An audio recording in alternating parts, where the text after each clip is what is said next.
കാറിൽ swimming pool ഉണ്ടാക്കി യാത്ര ചെയ്ത് വെട്ടിലായ യൂട്യൂബർ സഞ്ജു ടക്കിയുടെ ലൈസൻസ് ആജീവനാന്തം റദ്ദാക്കി. തുടർച്ചയായ മോട്ടോർ വാഹന നിയമലംഘനങ്ങളിലാണ് നടപടിയെന്ന് ആലപ്പുഴ എൻഫോഴ്സ്മെന്റ് RTO അറിയിച്ചു. ഹൈക്കോടതിയുടെ നിർദ്ദേശത്തിന്റെ അടിസ്ഥാനത്തിലാണ് കർശന നടപടി. സഞ്ജു ടക്കി യൂട്യൂബ് വീഡിയോകളിലടക്കം നടത്തിയ ചട്ടലംഘനങ്ങൾ വിശദമായ പരിശോധനകൾക്ക് വിധേയമാക്കിയ ശേഷമാണ് എൻഫോഴ്സ്മെന്റ് RTO കടുത്ത നടപടിയിലേക്ക് നീങ്ങിയത്. മോട്ടോർ വാഹന നിയമപ്രകാരം നൽകാവുന്ന ഏറ്റവും ഉയർന്ന ശിക്ഷയാണ് സഞ്ജു ടക്കിക്ക് നൽകിയിരിക്കുന്നത്. മോട്ടോർ വാഹന നിയമങ്ങൾ ലംഘിക്കുക മാത്രമല്ല, നിയമലംഘനങ്ങളുടെ വീഡിയോ പ്രചരിപ്പിക്കുക കൂടി ചെയ്തതാണ് കടുത്ത നടപടിക്ക് കാരണമായത്. ലൈസൻസ് റദ്ദാക്കിയ നടപടിയിൽ സഞ്ജുവിന് അപ്പീലിന് പോകാനാകും. എന്നാൽ അത് എളുപ്പമാവില്ല.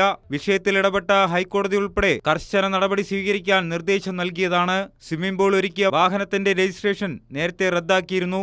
ആലപ്പുഴ മെഡിക്കൽ കോളേജിൽ നിർബന്ധിത സേവനത്തിലാണ് നിലവിൽ സഞ്ജു TSഉം ഒപ്പം കാറിൽ സ്വിമ്മിംഗ് പൂളിൽ കുളിച്ച മറ്റു സുഹൃത്തുക്കളും. കൈരളി ന്യൂസ്, ആലപ്പുഴ.